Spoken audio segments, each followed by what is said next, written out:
Hi, everybody. Today we're going to talk about a concept that I've just learned to name, but it's something that I've experienced many times in my career, and it's called the normalization of deviance. And the term actually was coined by a sociologist named Diane Vaughn, who was going over in great detail the Rogers report, which was a report on the Challenger disaster, and she was digging into all of the different ways, what really went wrong, what really failed. Now, this is a story, I've told the Challenger story many times on stage and in writing. I've read it in many different ways, but I recently came across Diane Vaughn's take on it, which I thought was relatively new and really brought something new to the table. Now, it's very common for us to think about the Challenger disaster as a team person, right? We look at it through the lens of team psychological safety. Amy Edmondson, I believe, has told the story in her book, The Fearless Organization. And we look to the point where the engineers wanted to kind of raise their hand and say, hey, we think it's too cold to launch, and therefore we shouldn't launch. But then they were overruled by middle management, and we kind of see this as sort of a failure of middle management or a failure of psychological safety. So either people didn't speak up enough, they didn't speak up loud enough. One of my heroes, Edward Tufte, who was a data visualization expert and a design expert from my design days, he actually went through in great detail about how the engineers visualized the data and visualized the risk, the ones that had concern. But what Vaughn does is she goes a layer deeper, and she's really looking at the sociology. And one of the interesting things about any disaster is that it's never a single point. It's never one point of failure. Now, we can kind of say, like, if this one thing had been different, it might not have happened. But we can say that about a lot of different things. And often what happens anytime a plane crashes, it's usually a variety of things have all gone wrong kind of at the same time to cause that plane to crash because we have redundant systems in place. Now, what's interesting about the Challenger disaster is technically we are pretty sure that only one thing went wrong, and that was that there was a crack in the O-ring that kind of put these different pieces of their booster rockets together, and that caused a fuel leak, which caused, sort of all the fuel to kind of come out and ignite all at once, which caused everything to lose thrust, and then the rocket actually, it didn't explode in the air, it actually fell back to Earth, and that's how the disaster really happened. So we understand it technically what happened, but what we don't necessarily understand is, okay, what were all of the organizational pieces or operational pieces and human error that got us to that point? Was it simply that an engineer raised their hand and wasn't sure, and then they got overridden by sort of the politics of the situation? Now, that's sort of partially true. But what Vaughn points out is that actually there were habits going on years before that really led to this Challenger disaster. And those habits were really about, in many ways, running NASA like a business, because they would send out, sort of RFPs, request for proposals, to vendors. They were outsourcing things, which in the Apollo missions they never did. They built everything in-house. But, when they started doing the shuttle program, there was this idea that we were going to normalize space travel. They actually were planning to do many, many, many shuttle launches that year. I think the Challenger was something like the 10th that year. And so in order to do this, in order to get more efficient, they began outsourcing things. And in the case of the rockets that failed, or the parts that failed, they had outsourced to the cheapest vendor.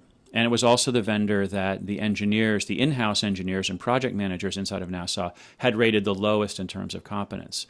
So they had rated them lowly in terms of competence, but, adequate. They had also, chosen the cheapest one, which also meant that they were choosing a vendor that tended to have higher turnover among its people because they paid less because they were the cheaper vendor. And it also meant that because they were trying to normalize space travel and because they were doing so many different trips every year, that they were kind of incentivized to ignore sort of problems as they went. Now, they had had problems with the O-ring, the piece that failed. They had had problems with them before. They'd seen it. They'd seen it in footage when they're in launch. They had seen it. These were recyclable pieces, so they were collecting the pieces out of the ocean after each launch, and they were looking at them, and they were like, well, it lost 30% of the material, but that gives us a 70% margin of error. And Richard Feynman, the famous physicist, actually famously pointed out during congressional hearings that that's not how a margin of safety works, right? That, like if I'm driving across a bridge and 30% of it crumbles as I'm using it normally, that I'm not going to call that okay, right? That I'm actually going to call that actually points out a problem. But they kind of, because they had this sort of operational and political and sort of this mandate to kind of keep moving and keep moving and keep moving, and they were trying to normalize manned space flights, that they kept sending people up again and again and again in these things that were actually showing signs of failure.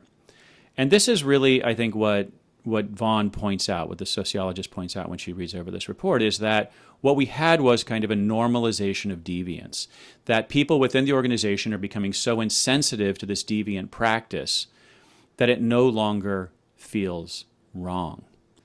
And the reason I want to bring this to your attention is because I think I see this in a lot of the organizations that I work with, that, we survive, we skip a safety step, or I think this is this maybe sounds a little mundane compared to what I'm talking about with such a disaster, but I like to begin all of my meetings, right? I religiously begin all of my meetings with a check-in round where we go around and we talk to each other and we connect as humans, because I know that when we connect as humans and we know each other as humans, that we gel much better as a team and we work much better as a team, and we tend to care about each other more, and we just tend to be more aligned and tend to be better. Or perhaps a better example is the weekly or biweekly or monthly retrospective, where we regularly reflect on how we're doing as a team and how we can get better.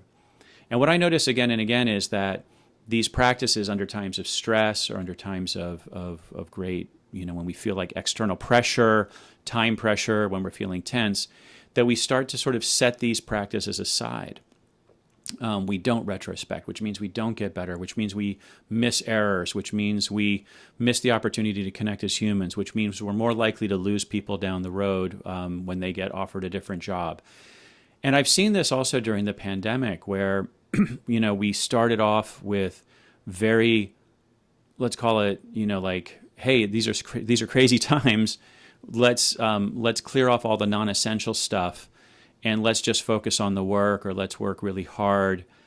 And I think it's leading to a kind of sort of shared burnout or collective malaise that I notice in myself and I notice in my clients. And so I guess I wanted to bring this to your attention today, not because I think you're necessarily leading towards something as terrible or as large as the Challenger disaster, though, frankly, you may be. I don't know what the business is that you work in.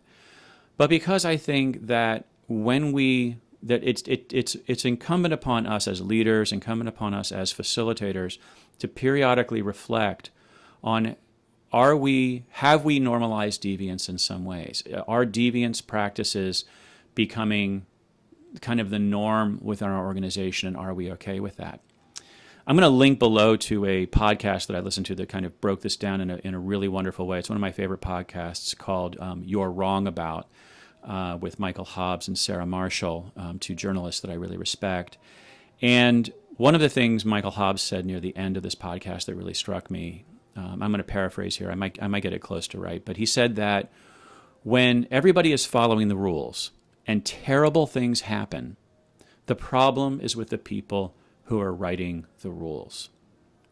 And as leaders of organizations, I think that's one of our primary jobs, right? Is to set the tone in our organizations, it's to write the rules, and it's to make sure that those rules are not normalizing deviance, that they're actually valuing the right things in the right way. Anyway, thank you very much for your time and attention, and have a wonderful rest of your week. Take care.